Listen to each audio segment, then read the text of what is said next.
할렐루야. 주님을 찬양합니다. 하나님의 선하심과 인자하심을 찬양합니다. 예, 여러분 반갑습니다. 주의 사랑으로 사랑하고 축복합니다. 주님 안에 기쁨이 있습니다. 여러분 주님 안에 감사가 있습니다. 은혜가 있습니다. 우리가 어떤 분을 믿습니까? 정말 살아계신 하나님, 천지 창조하신 하나님, 이 세상을 지으시고 나를 지으신 하나님을 우리가 믿는 것이 아닙니까? 그러면 우리는 세상 사람들과 좀 달라야 합니다, 여러분. 달라야 해요. 세상 사람들과 똑같이 우리가 살아가면 안 돼요. 우리에게 믿음이라는 것이 있습니다. 그래서 우리가 기도할 때 하나님 제게 믿음을 주십시오라고 기도하십시오. 그러면 이전에 보던 세상과 믿음으로 보던 세상이 달라져요. 저는 여러분들이 믿음으로 이 세상을 바라보기를 주 이름으로 축원합니다. 남편, 아내, 여러분 자녀들 믿음으로 바라보시길 바랍니다. 그리고 내가 하나님이 나를 이 땅끝으로 보내시고 그 계획하신 일, 지금 아무것도 되어지지 않는 것 같고 보여지지 않는다 그래도 믿음의 눈으로 바라보는 거예요. 하나님이 아브라함에게 말씀하셔요. 너는 내게 지시할 땅으로 가라. 너희가 민족의 아버지가 되게 하겠다. 그가 100세가 넘었고 그가 나이가 많았지만 하나님의 말씀을 믿었습니다. 그리고 그가 내가 내게 지시할 땅으로 가라고 할 때 지시한 곳으로 가는 것도 어렵지만 너가 떠나면 지시하겠다고 한 말에 순종했습니다. 무슨 말입니까? 이것이 믿음이라고 하는 것입니다. 여러분, 우리가 믿음으로 하나님 앞에 나아가야 합니다. 제가 여러분한테 왜 자꾸 이렇게 말합니까? 믿음이 있어야 우리가 살아가는 거예요. 믿음이 없으면 사도 바울이 고백해요. 만약에 구원이 없다면, 부활이 없다면 이 세상에서 내가 제일 불행한 자다. 부활이 없다면, 영생이 없다면, 구원이 없다면 이 세상에서 내가 제일 불행한 자라고. 저 또한 마찬가지입니다. 17살에 예수님 영접하고 하나님 말씀대로 살겠다고 지금까지 왔습니다. 만약에 구원이 없다면, 부활이 없다면, 십자가의 은혜가 없다면 제 삶 또한 헛된 인생 아니겠습니까? 하지만 우리는 믿는 거예요. 이것을 하나님이 믿음이라고 해요. 이것을 의롭다고 하셔요. 그리고 그 일에 대해서 내가 갚아줄 거야. 내가 약속한 거야.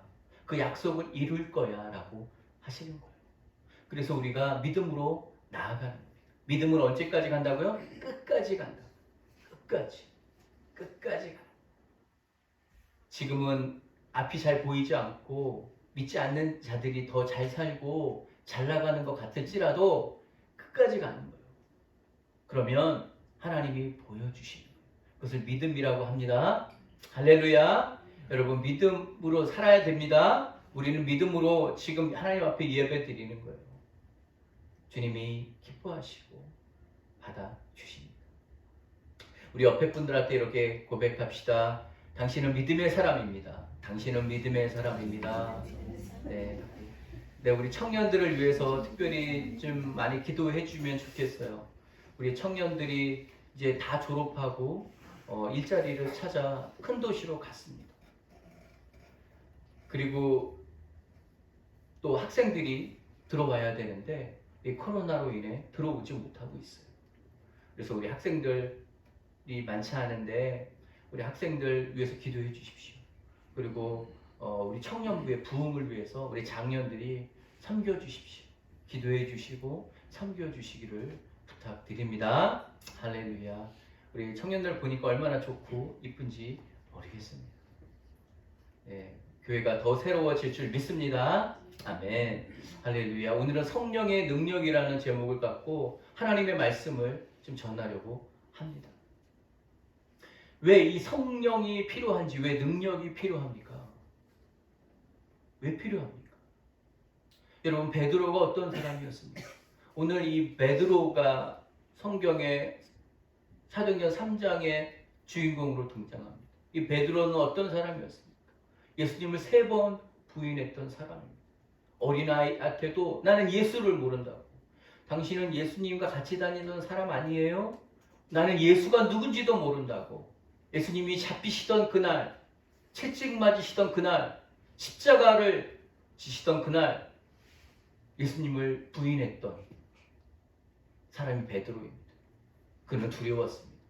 예수님처럼 잡혀서 채찍 맞게 되고 수치를 당할 것이 두려웠습니다. 그래서 그 베드로는 예수님을 부인했습니다. 그리고 예수님이 십자가에서 죽으시고 베드로가 사람들한테 가자라고 해서 가서 다시 고기 잡는 삶으로 돌아갑니다. 그때에 예수님이 그에게 오시죠. 예수님이 십자가에서 죽으시고 부활하십니다. 우리 기독교는 부활의 신앙입니다. 부활의 종교예요. 십자가만 있다면 교회는, 기독교는 너무나 힘이 들고, 십자가는 고난입니다. 고통입니다. 한 분이 저한테 상담을 하셨어요. 다른 교회 다니시는 분인데, 목사님, 제가 너무 힘이 들어요. 그 목장에, 거기 목장을 하는데 목장장인 거예요. 그러니까 리더인 거죠. 소그룹 리더인데 한 분이 자기 때문에 교회를, 아니 목장 예배를 안 나온다는 거예요. 목장 모임을 안 나온다는 거예요. 근데 자신도 그분이 너무 밉다는 거예요. 마음으로 너무 밉다는 거예요. 근데 다른 그 목장에 있는 한 분이 이 리더한테 와서 그분 얘기를 하고 한번 찾아가 봐달라고 이렇게 얘기를 하고 뭐 이런 식으로 얘기를 했대요. 그래서 이분이 저한테 상담을 하는 거예요. 목사님, 제가 어떻게 해야 되겠습니까? 어떻게 해야 되겠습니까? 마음이 너무 힘듭니다. 그로 인해 너무나 마음이 오랫동안 고통받아 왔습니다. 모임이 되지 않을 정도로 모임이 어렵게 하는 힘든 사람이었습니다. 제가 그랬습니다. 그게 십자가입니다. 그게 십자가입니다. 십자가는 고통입니다. 십자가는 고통이에요. 여러분, 십자가는 고난입니다. 우리는 십자가를 믿는 사람이에요. 예수님이 예수님이 우리 죄를 위하여 십자가를 지고 죽으셨고, 그로 인해 우리가 구원을 받지 않았습니까? 구원의 능력이 있지 않습니까? 근데 주님은 그 고난을 통해, 십자가를 통해 우리를 구원하신 은혜입니다. 십자가는 고난입니다. 그런데 문제는 십자가만 있다면 교회는 힘이 없을 것입니다. 우리 믿는 자들은 힘이 없을 것입니다. 하지만 우리는 구원과 함께 부활이 있습니다. 예수님이 죽으셨지만 다시 부활하셨습니다. 우리들의 삶도 부활할 거라는 것을 믿습니다. 부활의 신앙이 우리 가운데 있습니다. 그렇기 때문에 우리는 기뻐하는 것, 감사하는 것. 고난이 있지만, 십자가가 있지만 부활이 있을 거라니까. 하나님이 내 삶에 부활하실 거라니까. 나의 모든 영역에 부활의 능력을 주실 거라는 거. 이것을 믿는 것이 신앙입니다. 아멘. 이 베드로는 좌절했습니다. 말씀하실 때 나를 따라오너라. 내가 너희로 사람을 낚는 어부가 되게 하리라 하시니 저희가 곧 배와 그물과 처자를 버려두고 주를 쫓으니라. 누가요? 베드로가. 제자들이. 대단하지 않습니까? 배. 자신이 전부인 배. 어부할 때 이 배는 전부예요. 배를 버려두고 처자를, 아내와 자식을 버려두고 주를 쫓았어요. 모든 걸 버리고 예수님을 쫓았다는 거예요. 그의 인생에서. 저는 우리들의 삶에 이런 결단도 한번 있어야 된다고 믿습니다. 내가 정말 믿는 것이 있다면, 내가 정말 믿음이 있다면 결단하는 신앙 또한 필요합니다. 그것에 대한 대가가 있는 거예요. 그랬던 그가 좌절합니다. 왜냐하면 예수님이 십자가에서 죽으시고 자신은 예수님을 부인했어요. 철저히 깨졌습니다. 철저히 낮아졌습니다. 하나님은 우리들의 삶을 때로는 광야로 인도하시고 때로는 벼랑 끝으로 인도하십니다. 왜요? 그곳에서 하나님의 능력을 보여주시고 우리에게 믿음을 주시려고 하나님은 그렇게 하셔요. 베드로는 좌절했습니다. 그럼 베드로가 오늘 사도행전 3장에 놀라운 능력을 보입니다. 한번 보겠습니다. 3장 1절입니다. 제9시 기도 시간에 베드로와 요한이 성전에 올라갈새 나면서 못 걷게 된 이를 사람들이 메고 오니 이는 성전에 들어가는 사람들에게 구걸하기 위하여 날마다 성전 미문이라는 성전 문에 두는지라. 제9시 기도 시간은 오후 3시를 말합니다. 오후 3시에 베드로와 요한이 성전에 올라갈 때 성전에 왜 가요? 예배하러, 기도하러 올라가는 거예요. 나면서 못 걷게 된 이를 사람들이 메고 오니 이는 성전에 들어가는 사람들에게 구걸하기 위하여 날마다 미문이라는 성전 문에 두는지라. 여기서 안질병이가 나와요. 못 걷게 된 이가 나와요. 근데 이게 사고가 나서 중간에 걷다가 못 걷게 된 게 아니라 나면서부터 걷지를 못했다 그래요. 사람들이 메고 와야 돼요. 그 성전에 올 수가 없으니까. 왜 성전에 온다고요? 구걸하기 위하여. 성전에 들어가는 사람들에게 구걸하기 위하여 날마다 미문이라는 성전에도, 이 미문은 성전에 들어가는 문을 말합니다. 이 아름다울 미자의 문이 아름다운 문이라고 해요. 이거를 골든 게이트라고 또 합니다. 금으로 만들어진 문이에요. 거대한 문. 아름다운 금은 그게 성전으로 들어가는 문이었어요. 그리고 그 안에 들어가서 제사를 지내고 기도를 하는 거예요. 근데 사람들이 이때 하나님의 사람들은 몇 번 기도했어요? 하루에 3번 기도했어요. 하루에 3번 기도했어요.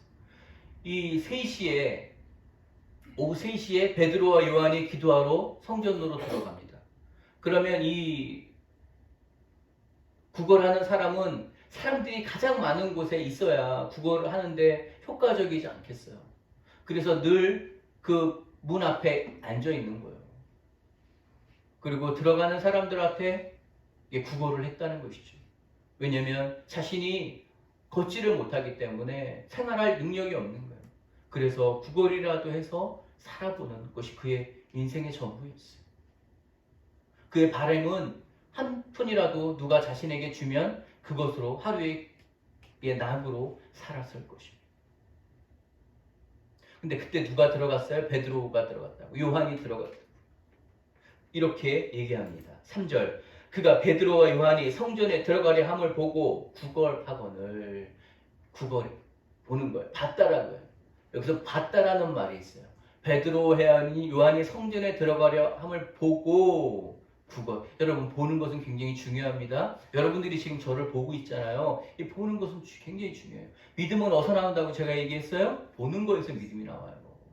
내가 보는 것, 듣는 것에서 믿음이 나와요. 내가 믿음으로 사는 사람을 볼 때 그 사람의 믿음이 나에게 들어와요. 반대로 정말 악한 일을 하고 세상 자기 이기주의적이고 개인주의적이고 정말 자신만을 위해서 사는 삶이 주변에 있다면 자신의 삶도 그 사람의 믿음이 되는 거예요. 똑같이 그렇게 되는 거예요. 그래서 내 주변에 누가 있느냐가 여러분 너무 중요합니다. 우리 자녀들을 위해서 우리가 기도하지 않습니까? 하나님 좋은 친구 주십시오. 너무나 중요해요, 여러분. 이 코로나가 그것을 보여줘요. 한 나라가 좋다고 해서 다른 나라가 코로나로 심한데 우리나라만 좋아. 예를 들어서. 그러면 우리나라만 좋을 수 없다니까요. 우리 자녀만 좋을 수 없다니까요. 영향을 받게 된다니까요. 그래서 내 주변에, 내 주위에 누가 있느냐가 굉장히 중요합니다. 저는 여러분들 주변에 믿음의 사람이 있기를 주의 이름으로 축원합니다. 저는 여러분들 주변에 믿음의 사람, 신실한 하나님의 사람들이 늘 함께하기를 주의 이름으로 축원합니다. 세상적이고 비난하고 남 얘기하고 입에서 나오면 부정적인 말하고 어떤 사람은 그 입에서 나오는 말이 늘 독인 사람이 있어요. 그러면 그 독이 정말 사람을 죽이는 거예요. 저는 그런 분들이 여러분들의 삶 주변에 없게 되기를 주의 이름으로 축원합니다. 여러분들의 삶에 늘 긍정적이고 감사하고 예배하고 기도하고 하나님만을 의지하고 바라는 사람들만이 여러분들의 삶의 주변에 있기를 주의 이름으로 축원합니다. 그리고 이들이 봤다고 합니다. 그 보고 나서 구걸하는 거예요. 어떻게 합니까? 5절입니다. 4절, 5절 한번 읽어주십시오. 시작. 베드로가 요한과 주목하였는데 우리를 보라 하니 그가 그들에게서 무엇을 얻을까요? 바라보는. 베드로가 요한과 더불어 주목하여 이르되 우리를 보라. 또 얘기하는 보라. 나를 봐라. 베드로가 요한과 더불어 나를 보라는 나를. 이거 보는 거 굉장히 중요합니다. 여러분 중요해요. 제가 이제 학교 다닐 때 한번 이 괴리감을 느꼈던 적이 있습니다. 저도 고등학교 때. 그 보통 뭐 학력고사 뭐 이런 데서 만점 받고 공부 잘하는 사람들 인터뷰가 나옵니다. 그 인터뷰에 어떻게 이렇게 만점을 받았습니까? 어떻게 이렇게 최고의 성적을 얻었습니까? 그러면은 자신은 수업 시간에 수업만 열심히 들었다고. 수업 시간에 선생님 말씀하시는 거 듣고 공부만 했다는 거예요. 이게 늘 그런 얘기더라고요. 그럼 그 반증은 뭐냐면 나는 선생님 말씀을 잘 안 들었구나. 제가 그렇게 느꼈던 적이 있습니다. 그래서 보는 것이 굉장히 중요합니다. 나를 보라, 나를 보라. 그가 그들에게 무엇을 얻을까 하여 또 바라봤다는 거예요. 이 부고라는 사람이 베드로와 요한을 봤습니다. 베드로와 요한이 말했습니다. 나를 보라. 그리고 나를 보라고 할 때 그가 그들에게 무엇을 얻을까 하여 바라봤다. 무엇을 얻을까 하여 바라봤을까요? 이 사람은 믿음도 없던 사람이었을 것입니다. 이 사람이 바랬던 것은 단지 동전이었을 거예요. 코인이었을 거예요. 돈이었을 거예요. 그날 하루 먹을 양식이었을 거예요. 그날 쓸 어쩌면 의식주였을 거예요. 이 땅의 모든 사람이 걱정하는 의식주였을 거예요. 그는 그것을 바랬을 것입니다. 그런데 다른 말을 합니다. 6절입니다. 6절. 베드로가 이렇게 얘기합니다. 같이 한번 읽겠습니다. 시작. 베드로가 이르되 은과 금은 내게 없거니와 내게 있는 이것을 내게 주노니 나사렛 예수 그리스도의 이름으로 일어나 걸으라 하고 이르되 은과 금은 내게 없거니와 내게 있는 이것을 내게 주노니 나사렛 예수 그리스도의 이름으로 일어나 걸으라. 할렐루야. 그는 단지 돈을 원했습니다. 원했을 것입니다. 그런데 다른 소리를 합니다. 내가 은과 금은 없다는 거예요. 내가 돈은 없다는 거예요. 은도 없고 금도 없다는 거예요. 가진 게 없다라는 거예요. 그렇지만 내게 있는 것, 우리에게 있는 것이 무엇이에요? 아까 제가 믿음이라고 했죠. 우리에게 믿음이 있어요. 누구요? 예수 그리스도. 그 예수 그리스도가 나의 믿음이라는 거예요. 내게 있는 예수 그리스도로, 예수 그리스도의 이름으로 내게 주노니 나사렛 예수 그리스도의 이름으로 일어나라, 걸으라. 할렐루야, 할렐루야. 누가요? 베드로가 그랬다는 거예요. 베드로. 예수님을 부인하고 좌절하고 철저히 무너졌던 베드로가 어떻게 이렇게 다른 사람이 되었습니까? 이유는 하나예요. 그가 성령 받았기 때문이에요. 예수님이 죽으시고 부활하시고 승천하신 다음에 제자들에게 말씀하셨어요. 너희는 떠나지 말라고, 모이라고, 흩어지지 말라고. 그러면 몇 날이 못 되어 성령을 받을 거라고 합니다. 그들이 예수님의 말씀대로 그 무능하고 부인하고 연약한 사람들이었지만 모였다는 거예요. 흩어지지 않았다는 거예요. 모여서 기도했다는 거예요. 그때에 예수님께서 약속하신 불같은 바람 같은 성령이 그들에게 임합니다. 성령을 받은 그 순간 그들의 인생이 달라져요. 변화가 돼요. 그때에 이 베드로가 사람들이 방언을 받고 성령을 받고 막 뒤집어진 거예요. 그 시간에. 그때 많은 사람들이 와서 이 광경을 본 거예요. 이게 어떻게 된 일이냐. 사람이 각자 난 곧 방언을 말함이 어쩌미뇨. 나는 저기 멀리서 다른 나라에서 왔는데 내 나라 말을 지금 제자들이 하고 있는 거예요. 놀라는 거. 이거 어떻게 우리나라를 가본 적도 없는데 어떻게 이 말을 하냐는 거예요. 성령이 임했기 때문에 된다. 그걸 방언이라고. 사람이 강난 곧 방언을 했다고 합니다. 그때 이 베드로가 말합니다. 예수 그리스도의 십자가의 복음을 전합니다. 지금과 같이 설교를 합니다.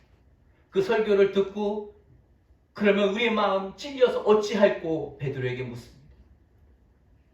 너희가 회개하여 예수 그리스도를 믿으라. 그러면 구원을 받으라. 그때에 예수님을 믿은 사람이 얼마라고요? 3,000명이 회개하고 예수 그리스도를 영접합니다. 남자만 3,000명이에요. 뒤집어지는 역사가 일어난 것입니다. 많이 배우지 못했고 비겁했고 다혈질이고 도망갔던 베드로와 제자들이 성령을 받은 그 순간 그의 인생이 바뀌는 거예요. 그가 복음을 전하면 3,000명이 예수님을 영접하는 능력이 일어나는 거예요. 그러니까 제가 목회를 하면서 하나님 앞에 그러는 거예요. 하나님, 저도 이렇게 오래 목회를 하는데 하나님, 저한테는 왜 그런 역사가 일어나지 않습니까? 왜 3,000명이 아니라 지금 여기에 모인 우리 수들이 다 뒤집어지지 않습니까? 예수 그리스도를 영접하지 않습니까? 그리고 왜 성령이 임하지 않습니까? 제가 그렇게 기도해요. 제가 얼마 전에 한 교회에 가서 말씀을 전한 적이 있습니다.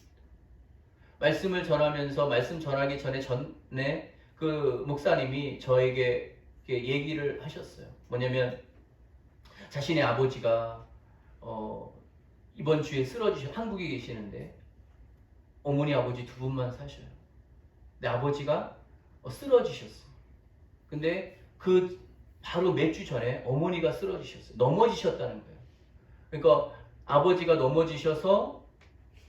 넘어지셨는데 이 엉덩뼈가 부러졌어요.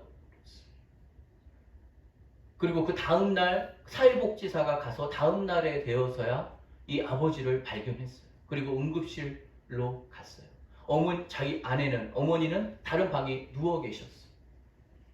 어머니도 넘어지셔갖고 누워 계신 상태에서 아버지가 그렇게 됐다는 소식을 동생한테 들은 거예요. 이 목사님이 제가 이제 그 교회 말씀을 전하는데 전날 밤 저한테 얘기해요. 그리고 목사님 기도해 주십시오. 마음이 참 아팠어요. 마음이 제가 참 아팠어요. 아버지가 넘어져서 하루가 다 지나도 다음 날이 되어서야 사회복지사를 통해 발견되었고 한국으로 병원으로 이송되었고 마음이 아팠습니다. 그리고 그 다음 날 제가 그 교회에서 말씀을 전했습니다. 말씀을 전하는데 제 안에 감동이 왔어요. 그래서 제가 말씀을 전하고 나서 기도를 했습니다. 치유 기도를 했습니다. 기도하고 내가 나사렛 예수의 이름으로 말하라. 기도를 했습니다. 하나님이 저에게 이렇게 하라고 하시는 메시지였어요. 기도하라고. 근데 그 목사님은 침례교회 목사님이셨거든요. 침례교가 다 그렇다는 게 아니라 이렇게 되게 침례교는 말씀 중심이거든요. 말씀 중심. 그래서 성령의 능력이나 역사에 대해서는 잘 말씀하지 않으셔요.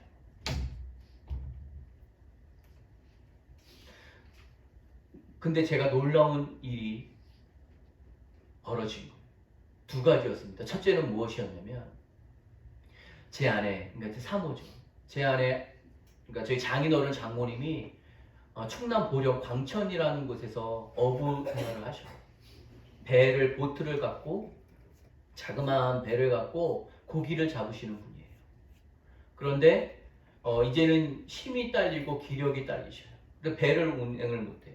대하를 잡고 쭈꾸미를 잡고 서해안 바닷가에서 그런 일을 하시는데 이제는 힘이 너무 없으신 거예요. 그런데 이 장인어른이 뭔가 이상한 거예요. 몸이 말하는 것도 그렇고 몸에 이상한 거예요. 그래서 보령 그에 있는 그 병원으로 이 장인어른 장모님 두 분이 자식들 걱정할까봐 연락도 하지 않고 간 거예요. 그리고 가서 보니까 이 뇌로 연결하는 3개의 관이 있는데 한 곳이 막혔다는 거예요. 그래서 긴급하게 수술을 했습니다. 자식들을 걱정할까봐 알리지도 않고 수술하고 나서 연락을 한 거예요. 그런데 놀라웠던 것은 무엇이었냐면 제가 그 교회에서 치유 기도를 한 그때가 병원에서 수술할 때인 거예요. 그리고 제 아내가 제게 고백하는 거예요. 당신이 예배 때 그 기도를 했는데 제 아내도 그때는 몰랐던 거예요. 그런데 지나고 알았다는 거예요. 그게 우리 아버지를 위한 기도였더라.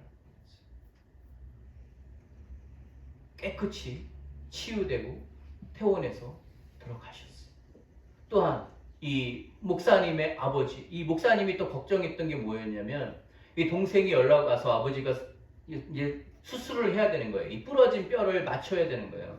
그렇지 않으면 걷지도 못하고 보통 그렇게 되면 얼마 있다가 돌아가신다고 그러더라고요. 그런데 문제는 수술할 때 위험 부담이 너무 큰 거예요. 너무 고령에다가 마취와 뭐 이런 것들이 부담돼서 의사가 수술 중에 어려울 수도 있다라고 얘기를 하더래요. 그런데 선택은 보호자가 자식들이 하라는 거예요. 그래서 한국에 있는 그 여동생이 오빠가 장남이니까 오빠한테 어떻게 해야 되냐고 목사님이 해야 된다. 그래서 수술을 하기로 한 거예요. 그런데 걱정이 됐던 거죠. 수술 중에 돌아가시진 않아요. 그럴 확률이 높다고 얘기하는 거예요. 그런데 수술이 너무나 잘 됐다. 저는 믿습니다. 저는 믿습니다.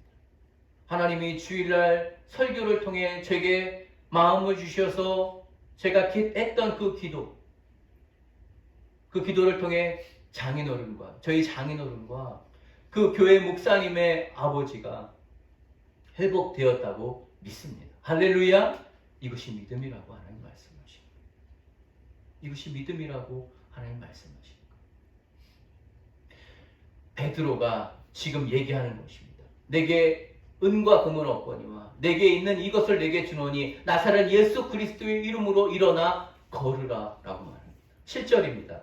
한번 읽겠습니다. 오른손을 잡아 일으키니 발과 발목이 곧 힘을 얻고 뛰어서서 걸으며 그들과 함께 성전으로 들어가면서 걷기도 하고 뛰기도 하며 하나님을 찬송하니.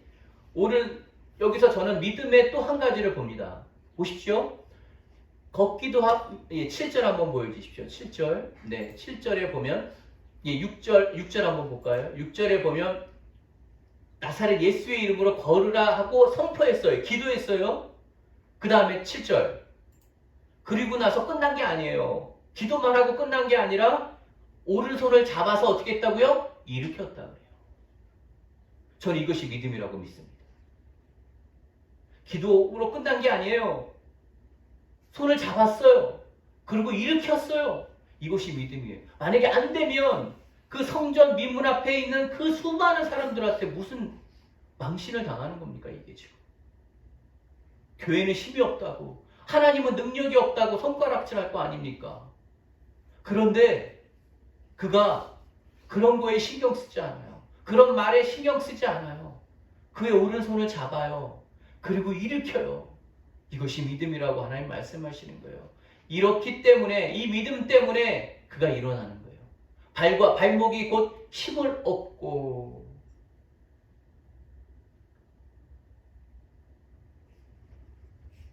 그리고 8절 뛰어서서 걸으며 그들과 함께 성전으로 들어가면서 뭐예요? 걷기도 하고 뛰기도 하며 하나님을 찬송하니. 걷기도 하고 뛰기도 하고 달렸다는 거예요. 일어났다는 거예요. 손을 잡고 일으켰을 때 발과 발목에 힘이 생기고 걸어보라고, 뛰어보라고. 그가 성전에 들어갔어요. 나왔어요. 뛰었어요. 달렸어요.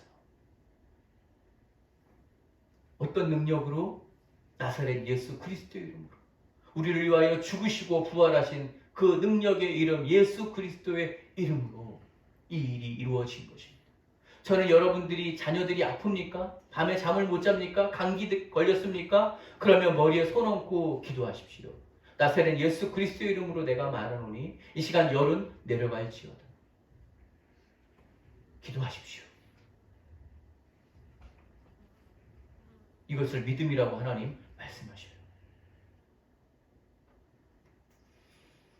9절입니다. 모든 백성이 그 걷는 것과 하나님을 찬송함을 보고 그가 본래 성전 민문에 앉아 구걸하던 사람인 줄을 알고 그에게 일어난 일로 인하여 심히 놀랍게 여기며 놀라니라. 평생 그를 봤는데 그가 일어나 뛰고 걷는 것을 보는 거예요. 이게 어떻게 된 일인고 그때 베드로가 또 복음을 전합니다. 베드로가 복음 전할 것의 메시지는 이것입니다. 당신은 죄인입니다. 당신의 죄 때문에 예수님이 십자가에 못 박혀 죽었습니다. 당신은 십자가에 못 박은 예수님을 십자가에 못 박은 사람은 당신입니다. 그 예수가 나를 위하여 우리를 위하여 십자가의 죽음으로 그것을 믿는 우리가 구원받았습니다. 십자가의 복음을 전합니다. 하나님의 능력이 임하는 것입니다. 아까 얘기했죠. 베드로가 어떤 사람이었는지. 하나의 변화였어요. 성령 받았기 때문에. 성령 받았기 때문에. 그 성령 우리가 받아야 하지 않습니까? 이 사도 바울이 다른 지역에 갔을 때 그 지역 사람에게 묻습니다. 너희가 믿을 때 성령을 받았냐고. 우리가 그 성령을 들어보지도 못했다. 그게 뭐냐고. 우리가 그 성령에 대해서 여러분 지금 제가 저를 봤잖아요. 제가 지금 말한 걸 들었잖아요. 이것이 여러분에게 들렸잖아요. 저를 봤잖아요. 이것이 여러분에게 믿음이라고 하는 거예요. 목사님 그렇게 기도하셨는데 됐어. 목사님도 나랑 똑같은 사람이야. 다를 게 별로 없어. 그런데 목사님도 예수님 믿어. 나도 믿어. 그러니까 나도 손 얹고 기도할 거야. 해볼 거야. 이것이 믿음이에요. 할렐루야. 할렐루야. 베드로가 하면 바울이 하고 바울이 하면 나도 하는 거예요. 베드로가 하는 겁니까? 바울이 하는 겁니까? 이종훈 목사가 하는 겁니까? 아니요. 하나님이 하는 거예요. 그 하나님을 믿는 믿음으로 하는 거예요. 할렐루야. 주님을 찬양합니다. 제가 한번 말씀드렸던 적이 있습니다. 그 말씀의 예화로 말씀을 마무리하겠습니다.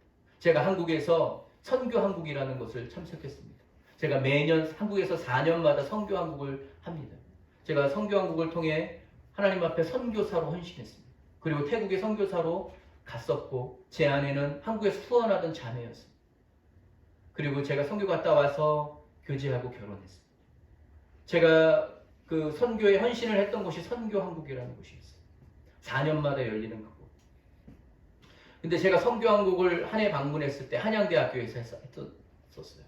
그때 그 선교한국에 강사로 왔던 분이 저를 좀 잘 봤나 봐요. 저한테 얘기해요. 몇 주 뒤에 왕십리의 한 교회에서 집회를 하는데 저보러 와주면 좋겠다는 거예요. 저는 그것이 하나님의 음성으로 들렸습니다. 그래서 순종하면서 갔습니다. 근데 제가 그때 정말 줄을 쫓는 일에 열심이었습니다. 전도하는 일에 열심이었습니다. 그리고 너무나 가난한 시절이었습니다. 제가 저희 집이 상계동이었는데 상계동에서 왕십리까지 가는데 지하철을 타고 가야 되는데 제가 그날 지하철비가 없었어요. 그랬어요. 왜 이렇게 그때 가난했는지 모르겠어요. 그리고 제가 그거를 넘어갔어요. 그날. 제가 그날 그걸 기억해요.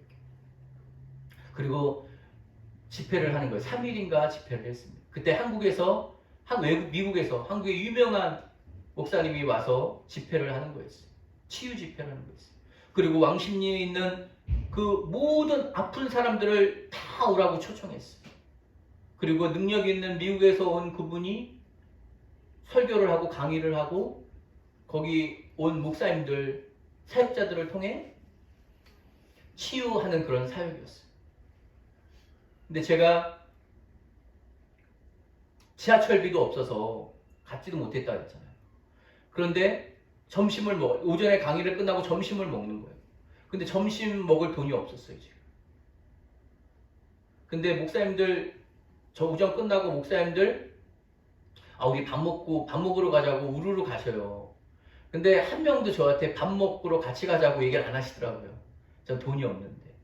좀 누가 같이 가서 나도 좀 밥 좀 사줬으면 좋겠다는 생각이 있었는데, 단 한 분도 저한테 그렇게 안 하시더라고요. 제가 굶었습니다.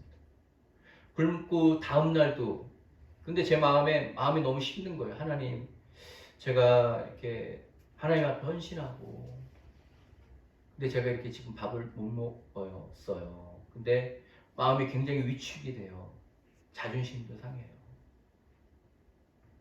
그리고 서운한 마음이 있었습니다. 그리고 그날 저녁이었습니다. 그날 저녁에 그 지역에서 수십 년 동안 지하에서 목회를 하고 은퇴한 목사님이 계셔요. 근데 이분이 뇌출혈이 와서 몸의 반을 못 쓰는 거예요. 걷지도 못하고 일어서기도 부축 없이는 힘들고 한 발자국 뛰는데도 뭐 한 십몇 분이 걸려야 한 발자국을 뛰는 분이었어요. 제가 그분을 생각할 때 마음이 참 아팠습니다. 평생을 목회를 했는데 지하에서 그가 이렇게 몸에 반을 못 쓰는, 뇌출혈이 와서 몸에 반을 못 쓰는 그의 모습을 볼 때 제 마음이 너무 아팠어요. 그리고 제 안에 믿음이 생겼어요. 베드로와 같은 믿음이었어요. 그래서 그분한테 갔습니다. 그분 앉아있어요. 그러니까 아픈 분들이 오면 목사님들이 가서 그분을 위해서 치유를 위해서 기도하는데 그분은 너무 심해서 아무도 안 가는 거예요. 그분한테는 감히 가서 기도를 하질 못하는 거예요. 근데 제가 갔다는 거 아닙니까? 제가 갔습니다. 그분한테. 그리고 제가 기도했습니다. 그리고 제가 얘기했어요. 하나님 치유하십니다. 믿음으로 일어나십시오. 근데 이분이 말도 잘 못하죠. 어눌하죠. 이렇게 못한다. 하나님 하십니다. 일어나십시오. 그가 시간이 지나서 믿음을 내어서 일어났습니다. 그리고 말해보십시오. 그리고 제가 걸어보십시오. 걷는 거예요. 좀 빨리 뛰어보십시오. 빨리 뛰는 거예요. 모든 목회자들과 모든 사람들의 시선이 그분 목사님과 저에게 다 이렇게 보는 거예요. 지금 난리가 난 거죠. 그때 제가 이 베드로의 믿음이었습니다.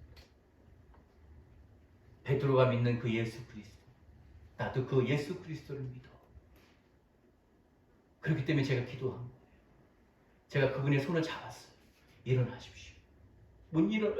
일어나십시오. 일어났어요. 걸어보십시오. 부축이 없이는 한 발자국도 걷기 어려웠던 분이 혼자 지팡이 내려놓으십시오. 저의 인생에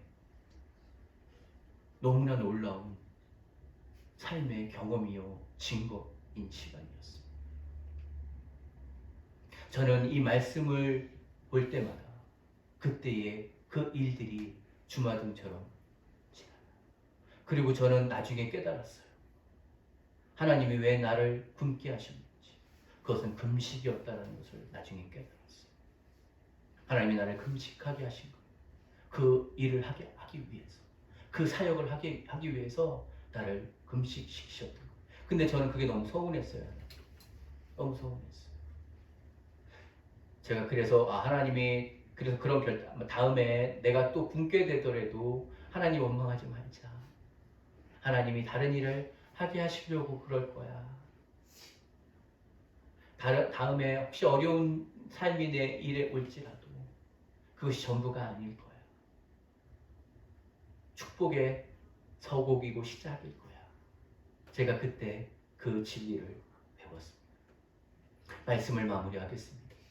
여러분, 우리가 이 땅 가운데서 믿음으로 살아야 하지 않습니까?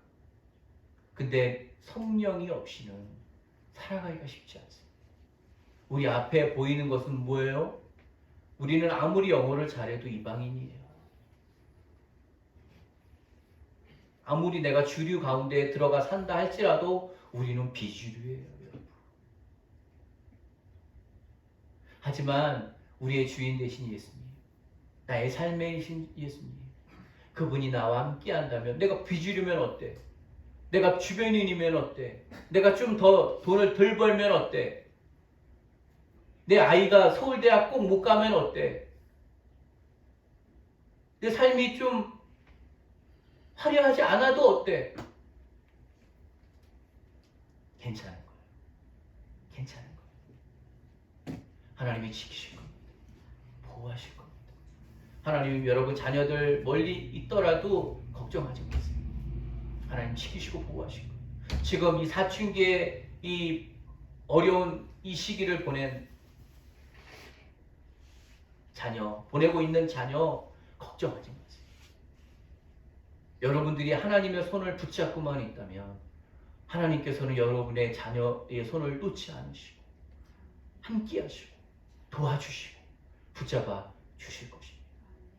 성령 받은 우리 교회, 믿음으로 사는 우리 교회, 사랑으로 하나 되고 그들이 3,000명이 예수 그리스도를 영접했을 때 그들이 어떻게 살았어요?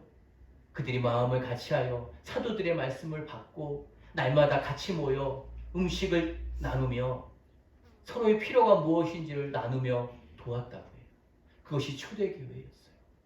이 초대교회의 신앙과 능력이 우리 교회와 뉴질랜드와 오세아니아와 전국에 있는 모든, 전 세계에 있는 모든 성도들에게 함께하기를 주의 이름으로 축원합니다. 기도하겠습니다. 살아계신 하나님 아버지 감사합니다. 이 세상의 가장 큰 주인 되신 예수님을 믿는 우리 아닙니까? 믿음으로 살게 하여 주시옵소서. 예수님의 이름으로 기도합니다. 이 땅의 황무함을 벗어서 하늘의 하나님 긍휼을 베푸시는 주여 우리의 죄악 용서하소서 이 땅 고쳐주소서 이제 우리 모두 하나 되어 이 땅에 무너진 기초를 다시 쌓을게 우리의 우상들을 태우실 성령의 불 임하소서 흥의 불길 가을응에 하소서 진리의 말씀 이 땅 새롭게 하소서 은혜의 강물 흐르게 하소서 성령의 바람 이제 불어와 어제의 영광 가득하게 날 채우소서 어제린 나라의 땅에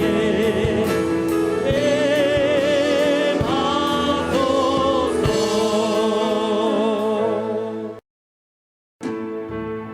이 땅의 황무함을 벗어서 하늘의 하나님 긍휼을 베푸시는 주여 우리의 죄악 용서하소서 이 땅 고쳐주소서